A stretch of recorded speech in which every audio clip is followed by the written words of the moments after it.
Bonjour à toutes et à tous, j'espère que vous allez bien et ravi de vous revoir encore une fois pour une nouvelle vidéo sur la chaîne Atlas Web. Dans cette vidéo, on va essayer de parler rapidement des fluos qui ne cessent d'augmenter sur les pages Facebook.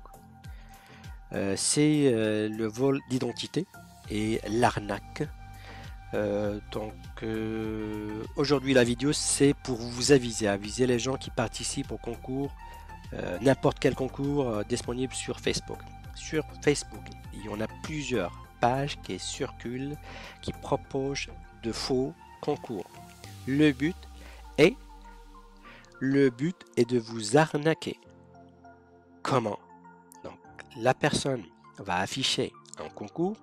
Il va vous demander ou va demander pour participer au concours, il faut par exemple liker, partager, écrire un message, écrire je participe. Par la suite, probablement on va vous contacter en privé, comme quoi vous avez gagné au concours. Donc pour recevoir votre prix, il faut remplir un formulaire. Il y a une adresse, vous allez cliquer sur l'adresse. L'adresse a la même interface que Facebook. Donc pour vous, vous allez croire comme quoi vous êtes toujours sur Facebook. Qu'est-ce que vous allez saisir? Il y a des concours qu'on va vous demander de saisir nom, prénom, adresse, date de naissance. Faites très attention là, il ne faut jamais donner la date de naissance. Et créer un compte et mot de passe. Plusieurs personnes utilisent le même mot de passe. Donc on a votre courriel, on a votre mot de passe. À 99%, les fraudeurs peuvent accéder à votre courriel. Il y a plusieurs personnes qui utilisent les mêmes mots de passe. Et là, je le dis, je le répète, jamais n'utilisez les mêmes mots de passe partout. Jamais.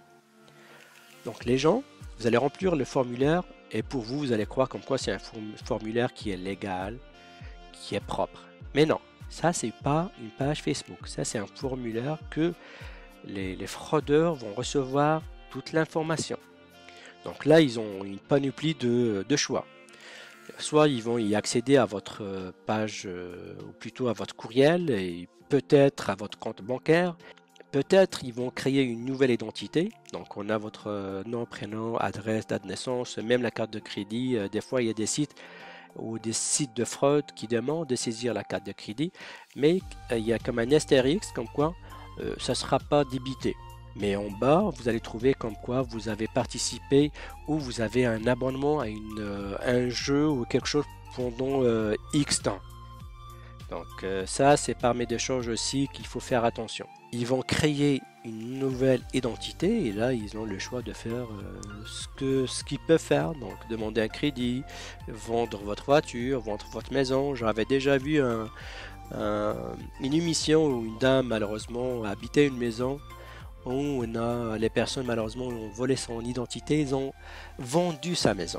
Imaginez-vous, vous habitez dans une maison, vous n'avez pas encore payé toute la traite et c'est déjà vendu. Donc imaginez ça. Donc ça c'est concernant Facebook. Une autre histoire, ça c'est encore pire. Une personne qui cherchait un emploi. Qui est allé sur internet et il a trouvé plusieurs sites web, il a saisi l'information, son CV, son nom, son adresse courriel. Et il a reçu un contact d'une personne. Cette personne lui a dit comme quoi, monsieur, vous êtes le chanceux, votre CV nous a plu et on vous engage. Il va travailler en ligne. La première chose qu'il doit faire, il va recevoir de l'argent dans son compte bancaire.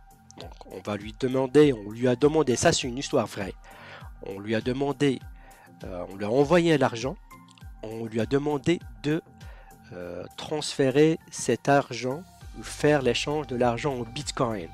Donc vous savez, avec le Bitcoin, il n'y a pas de traçabilité, on ne sait jamais qui est derrière ce compte de Bitcoin.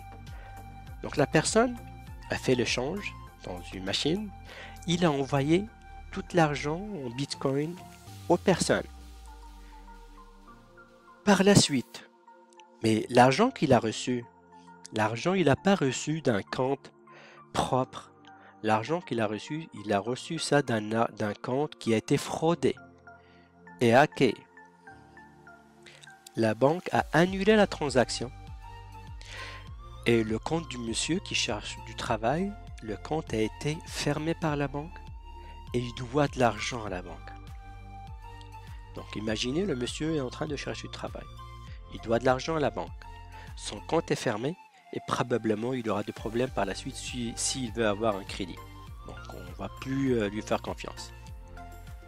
Donc faites très attention. Donc si vous avez des concours sur internet, faites attention. Essayez de vérifier le site. Essayez de taper le site sur Google. Des fois, en tapant le nom du site, vous allez voir si vous avez des informations. On peut afficher comme quoi c'est un site d'escroquerie, de fraude. Si vous recevez quelqu'un qui vous demande ou vous dit voilà, je vais vous envoyer de l'argent dans votre compte et vous allez prendre une commission et vous allez me transférer l'argent en Bitcoin. Ben, dites non. Si quelqu'un vous demande qu'il va vous envoyer de l'argent et que vous allez prendre une commission, il faut juste acheter des appareils électroniques et les envoyer à ce monsieur-là. Ben, c'est sûr que il va pas vous donner la vraie adresse, mais faites attention. Il ne faut pas croire à ça parce que par la suite, il se peut que la banque va fermer votre compte parce que vous avez reçu de l'argent d'un compte qui a été hacké ou fraudé. Faites très attention lorsque vous surfez sur Internet. Ne jamais partager vos informations personnelles et sensibles rapidement et facilement. Merci et au revoir.